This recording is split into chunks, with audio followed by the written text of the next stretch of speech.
Thank you again so much for joining us this evening. My name is Jamie Vaughn, and I am TU's Great Lakes Engagement Coordinator. I'm joined tonight by Jake Lemon, who is TU's Monitoring and Community Science Manager.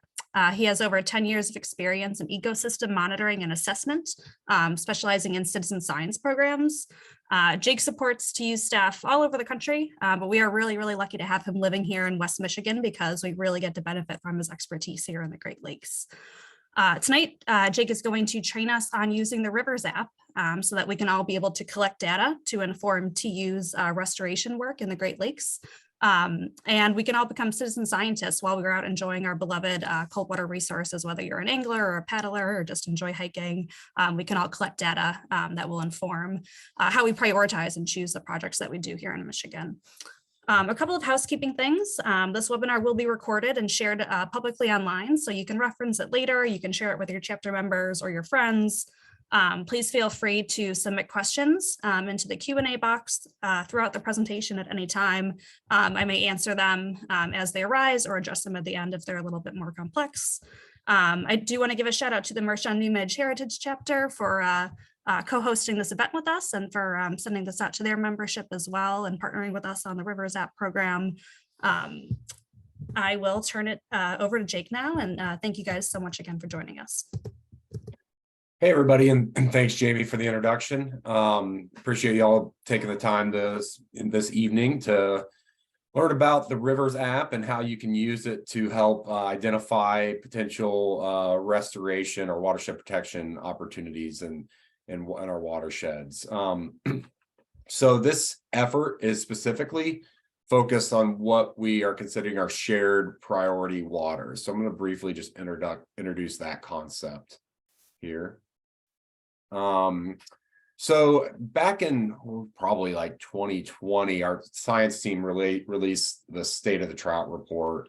And in that report, they detailed that 1.5 million miles of our trout and salmon waters in America are degraded. So, and the harder we work, the more we realize how much work remains. And with that in mind, we kind of went into our 2021 strategic plan.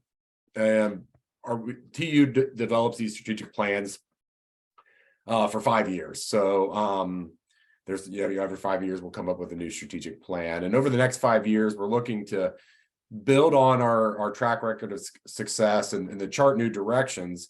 And one of the things that came out of that strategic plan process was identifying a national network of shared priority waters for native and wild trout and salmon, and then taking strategic action to care for and recover them. So basically the idea here is there's so much work out there to do. Can we try to start facilitating collaboration across the organization for particular watersheds that we think are sort of the highest priority or for the highest need or potential for our work to result in cold water conservation gains well into the future. I'm going to skip these couple other ones that are important. They're not as relevant. So each state was basically tasked with developing a working committee. And this process was led by Brian Burrows of the Michigan Council of TU and Nicole DeMall of Trout Unlimited National. And we developed a working committee that was a combination of TU volunteers and TU staff. And really over the winter of sort of 2021, 2022, had a bunch of meetings where we just kind of started to sift through how do we identify these priority waters. And we really tried to first use objective or quantitative metrics, basically data-based, data-driven science to do an initial round of prioritization. And then we reviewed and considered more subjective and qualitative factors like, how important are these watersheds to our membership? Do we have good partners? Are there other groups already working in these watersheds? Things like that. Just an example of some of the qualitative or quantitative tools that we used. We used the Michigan extreme temperature classification and started to use this as a way to look at where do we have large interconnected areas of cold water? Where do we have large rivers that are supporting cold water fish And with the thought that, focusing our areas on these larger interconnected cold water rivers and their tributaries might result in a more longer term resilience against like climate change and other factors for these populations when compared to smaller streams that may support cold water fish but are not connected to larger, more interconnected cold water bodies. So we ended up with this group of priority watersheds. It's a pretty big chunk of waters throughout the state. We have the White River, Pere Marquette, the Manistee, the Au Sable, the Manistique, Western UP wild trout, which is a combination of the Ontonagon, Paint, and the Brule, and then coaster life history. So a little bit of it, not necessarily just a watershed there, but looking at coaster brook trout as a priority. So pretty big chunk of watersheds there that we found that we thought the committee thought would be a good sort of initial set of priority watersheds to work on. Maybe it's too much. We'll kind of figure that out over the coming years, but we're also already working in many of these watersheds. So like I said, these sites are be the first round of this new initiative. Not necessarily the last round. It's possible that this will be it's likely that this will be reevaluated during the next the next 5-year planning process. And these are shared priority waters that we're looking for, our membership and our staff and all parts of the organization that can, that they can rally around. It doesn't mean that if a watershed is not within one of these shared priority waters that we won't work on it and that it shouldn't receive collaboration. Our chapters and council continue to do the great work that they do for their home waters. But we see that these watersheds are ones that, people from around the state might be able to rally around and do have some sort of collective and collaborative work and outcomes for these watersheds. And right now we're in the process of developing basically plans and strategies for each of these watersheds, both the council and staff and our volunteer panel as well, or grassroots panel. So through part of this process is just understanding what's out there. The stressors on watersheds are diverse and varied, and without walking every single mile of stream within a watershed, you don't really have a comprehensive view of what kind of issues there are in that watershed.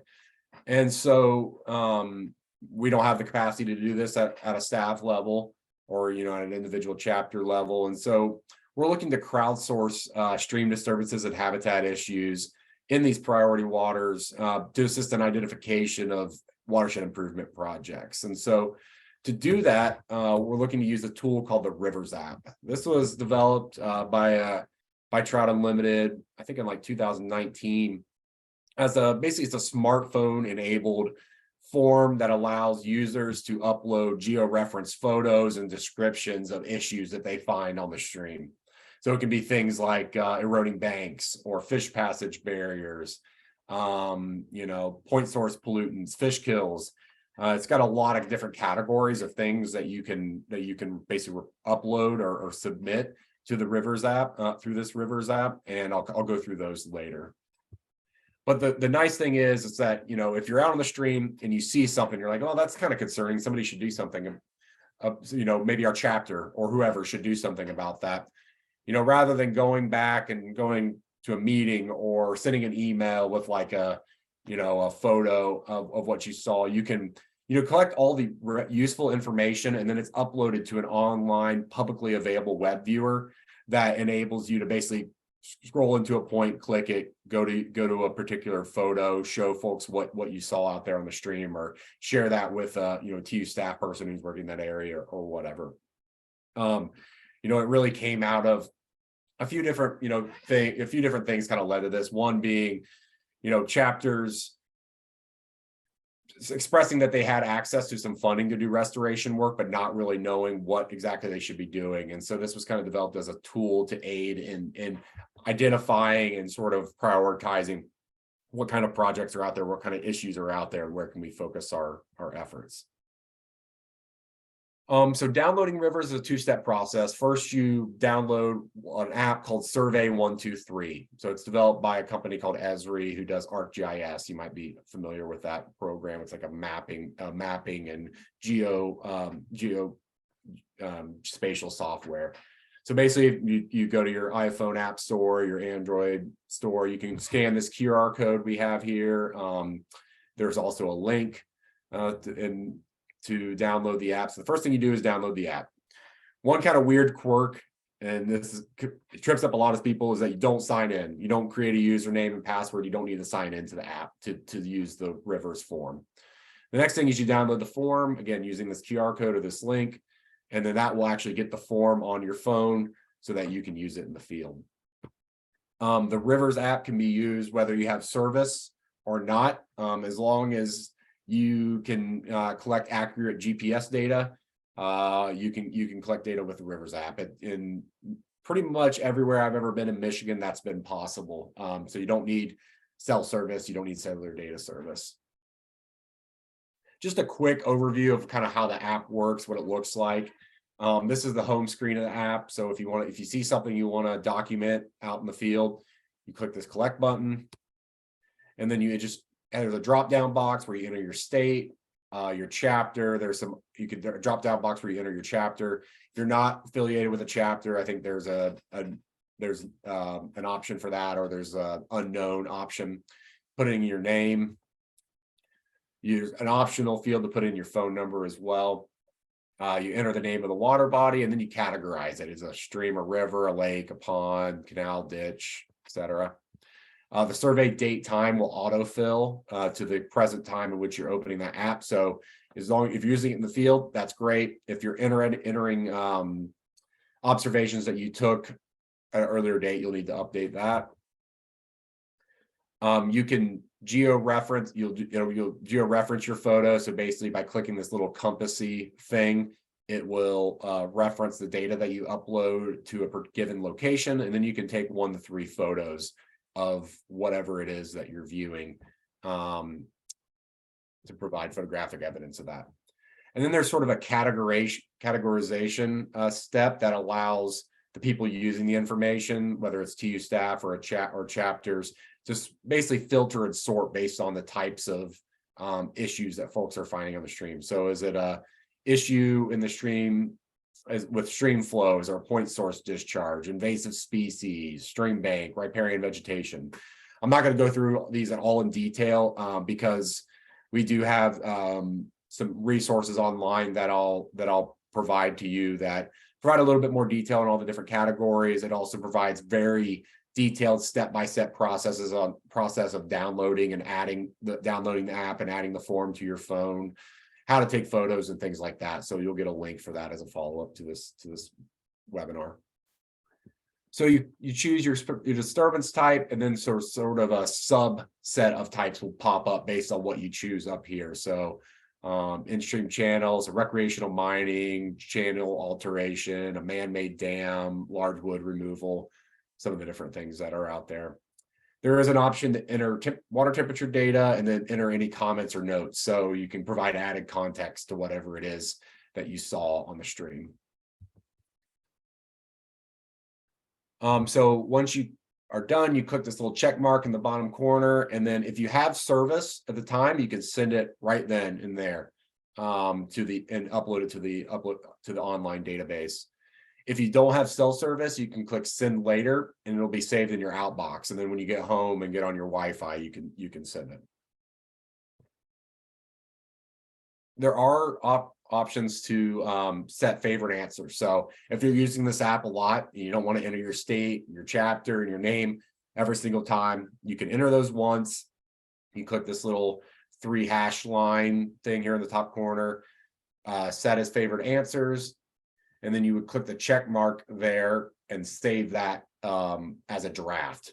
And then from then on, whenever you open a new form, you can click the little lines here, paste answers from favorites, and then it will autofill those fields.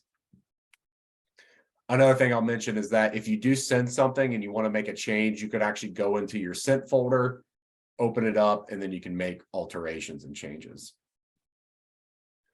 So like I said, this app was designed to identify a lot of different kinds of disturbances. And, in some cases, folks are using this to do comprehensive assessments of watersheds. In some cases, it's sort of like just a tool in the pocket of folks. Everybody's got their phone in their pockets nowadays. It's just a tool you have while you're out in the stream to be able to document the things that you see. So these are sort of the higher level categories. I'm not going to go through every single one, but you can quickly read through those and then follow up with the documentation there. But I'll kind of dive quickly just into those here. So we have riparian vegetation, things like a manicured lawn where there might need to be some riparian plantings done, or if there's like a major logging done along a stream. In-stream channels, so rock dams, channel alterations that may or may not be permitted. Stream flow, so is the stream dewatered? Is there water withdrawals occurring? Things of that nature. Point source discharges, and if you can categorize it as a sewer outlet, if that's what it is, or a drain tile, or concentrated overland runoff, things of that nature. Under stream bank, we have things like excessive erosion, livestock in the stream, a vehicle crossing. We have barriers, whether they're waterfalls, beaver dams, culverts, dams, things of that nature. Water clarity, so things that might indicate sedimentation issues, whether it's a sediment plume or sediment deposition and others. Nuisance algae, trash, fish kills, and there's other categories than there's just the two here. I think there's like 1, there's like 2 to 10, 10 to 100, things of that nature. We actually have had some fish kills reported through this, documented through this app, and then reported through to the appropriate authorities. And then we also have the ability to do fish species observation. So if you're trying to figure out distribution of particular species of fish, you can use this tool for that as well. So as you can see, there's quite a few different things that can be documented through this app. It was developed to be used nationwide. So there are things that maybe people in the West are concerned about that we might not be as concerned about here in Michigan. But for the purposes of this particular effort to crowdsource this type of information on Michigan priority waters, again, just to reiterate, just in case anybody's, I think a few people joined late, we had the White River, Paramarquette River, Manistee, Au Sable, the Lower Peninsula, the Manistique, sort of the Coaster Range, Coaster Brook Trout Range, and then the Western UP patch, which was the East Branch of the Ontonagon, Paint Creek, and the Brule. So for those particular areas, we're looking at a few different disturbances. Small dams, which obviously can have fish passage considerations, as well as increased temperatures and impact habitat. Perch culverts, unnatural erosion. This is an example of some unnatural erosion here that was reported through the Rivers app. This is on the North Branch of the Boardman, and there was just sort of an ORV area where we had some bank erosion. And there's actually been a really good looking project that's been completed in that area, and that appears to have been remediated. Lacking riparian buffer, so places where we might focus riparian plantings, and then riverside trash dumps. So small dams, there's thousands of dams in Michigan, and there are databases that sort of lay out where these dams occur, but these databases that are maintained by state agencies like Eagle don't have a comprehensive picture of where dams are on the landscape. So there's a lot of dams, probably hundreds, if not more than 1,000 dams out there in Michigan that nobody really knows about and that are having impacts on streams. So if we can identify where those small dams occur, if it's something where they are on the landscape, identify who landowners or dam owners might be, it would be a great way to better understand where those impacts are occurring, and then start to pursue remediation or removal if that's an option. And so identifying where these small dams occur would be really, really helpful. Another one is a natural erosion. So obviously rivers erode.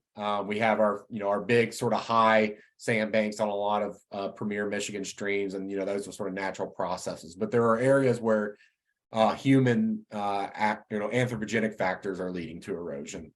The picture there on the left So we actually used the Rivers app to do a pretty comprehensive assessment of the White River back in 2019, 2020. And one of the volunteers who was floating a section of the White with the app basically saw a small tributary where a bunch of sediment was coming into the river. So he beached his canoe and followed that tributary up, and he ended up crossing a road and finding where this major down cutting was happening just on the upstream side of this road. It was actually starting to threaten to undermine the road itself. And so we actually used the information he collected on Rivers, reached out to the county road commission, and they came out and fixed that issue in about a week. Both, good for local infrastructure and good for fish and water quality. So it was great. A couple other examples here. One here, this is sort of an area where off-road vehicles are creating erosion and a trout stream, also in the White River watershed where this app's been used a lot. This is on the right is an old, basically there used to be a bridge here at one point in this area. It was washed out or removed or something some time ago. But no real revegetation had occurred and the bank's starting to slump. And so we're looking, this was documented through Rivers, and we're starting to look at working with the landowner to, actually it's a road commission there that owns that right of way to remediate those issues. And so these are the kinds of things. It's like if we have these good photos that are geo-referenced and we have a sense of where these issues are in the watershed, we can start to think about, okay, what can we do what are the steps to address these? Perch culverts. So perch culverts are a fish passage barrier. So basically, in most flows, fish are not able to swim upstream, access upstream thermal refugia, or forage base. It's potentially limiting genetic connectivity between upstream and downstream populations, and a lot of resources go into remediating fish passage barriers at road stream crossings. And so understanding where these perch culverts that are fish passage barriers exist on the landscape is something we spend a lot of time doing, and having more boots on the ground with being able to upload these georeference photos would be something that would be extremely helpful. Lacking riparian buffers. This is just what it sounds like. There's no vegetation on the side of the stream. Basically having vegetation on the side on stream side riparian vegetation has a lot of benefits, ranging from shading the stream, lowering stream temperatures, holding sediment in place, reducing sedimentation, adding organic matter to the stream to increase productivity and habitat. Lots of good things about having trees next to the stream. And so TU chapters, TU staff spend a lot of time planting thousands and thousands of trees along riparian areas throughout the state each year. And so just having a more comprehensive view of where these needs are is helpful. The picture on the left, again, part of that White River assessment. This is a park that was documented as knocking riparian buffers in the White River. And following up on that assessment, we actually reached out to the manager of that park, and in October actually going out and doing a riparian planting there. So direct action from these reports happens. And and then there's example here along the White River. Trash dumps. So a lot of chapters, and we'll organize stream cleanups sporadically, different watersheds around the state.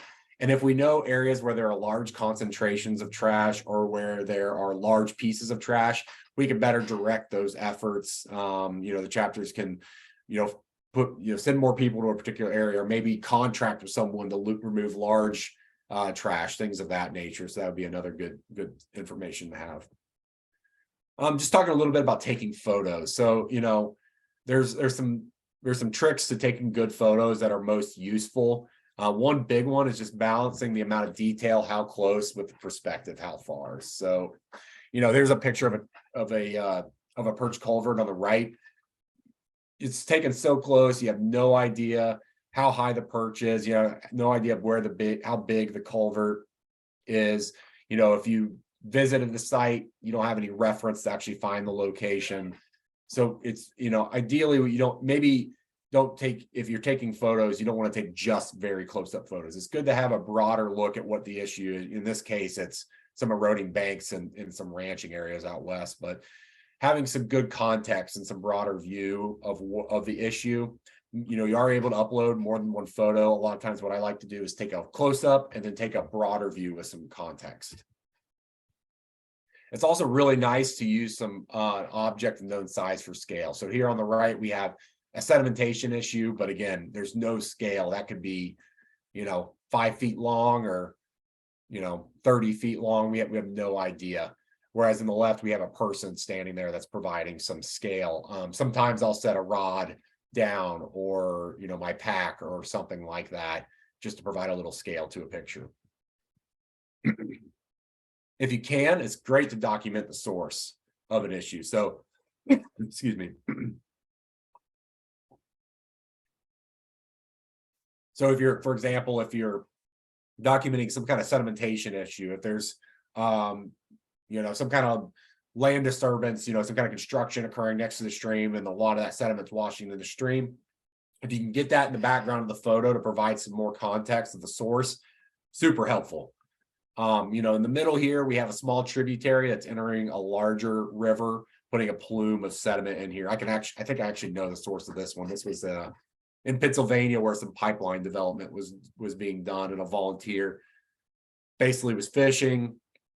The river was way muddier than he expected it to be, so he went upstream to investigate, found this trib that was putting in all the sediment laden water, ended up following this trib up like several miles in his car, and found where like a hillside was washing out when they were laying some pipeline, and actually reported that to the state agency and got a stop work order while they fixed the erosion issue. And so you know, it's good. The more you can sort of hone in on what the source is of a particular issue, the better. You know, here we have an AMD stream. Yeah, it's a stream with acid mine drainage, but you know, where's it coming from? We have no idea. So it's just less context. And like I mentioned before, taking multiple photos from different perspectives is really, really helpful. So I'm going to try and show you the online database here. So this is publicly available. Anybody can use this. And basically, when you upload a photo with information, this is where it goes. And so you see a bunch of different dots basically across in different areas where this has been used. And so if you zoom in,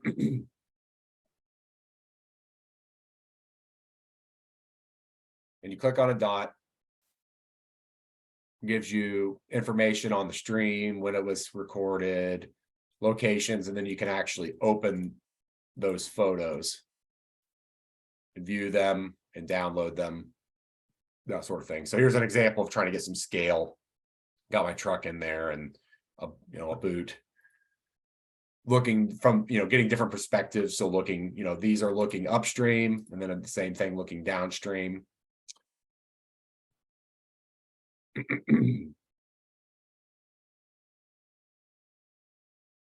So you can see here, we did quite a bit of this in the White River a few years ago.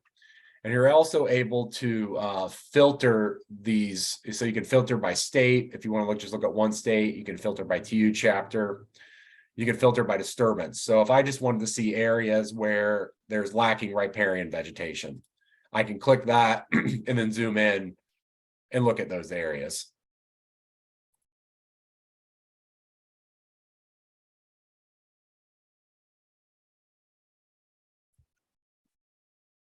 You can filter by date.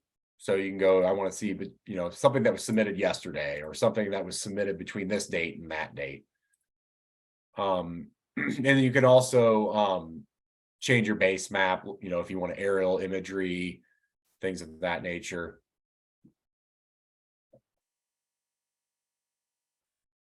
It's a nice tool. Again, publicly accessible. Anybody can view it.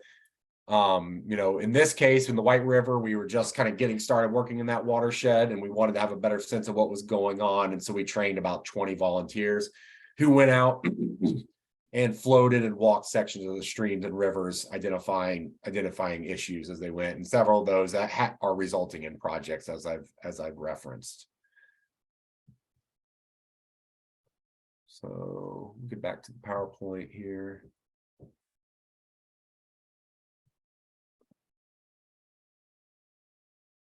So mentioned this a couple times, but there's a lot of resources online for using this app.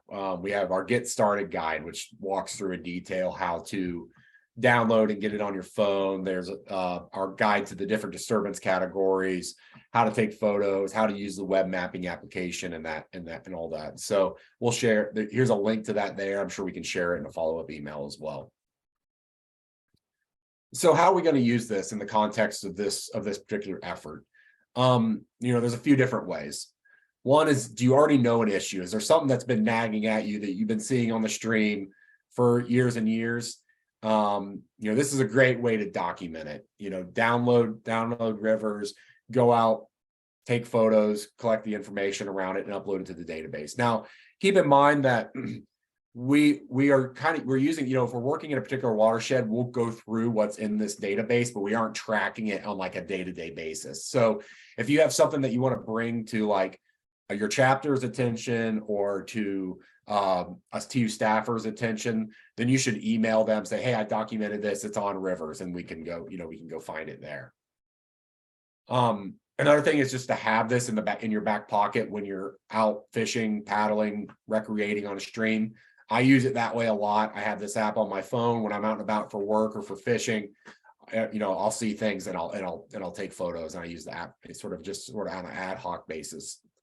And then another thing is another option is to plan a river survey with a chapter and basically assign sections to walk and float. This is what we did in the White River. So basically, we broke it up into sections, assigned people sections, and over the course of a couple months, they went out and walked or floated those entire sections, documenting everything that they saw. So if you have a watershed, whether it's a priority watershed or not, that you want to do this, this is a tool that you can use for that.